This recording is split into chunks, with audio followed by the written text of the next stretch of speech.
আজকে আমরা যাচ্ছি পূর্বাচল। আকাশটা খুব সুন্দর ছিল, একটু মেঘলা, বাট আকাশে কোনো রোদ ছিল না।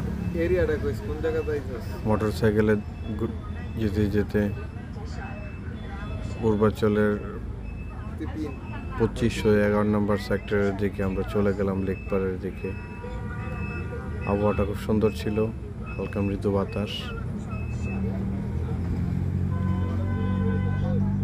যারা নিরিবিলি ঘুরতে চান, ঠিক এমন আবহাওয়াতে ঘুরতে আসবেন।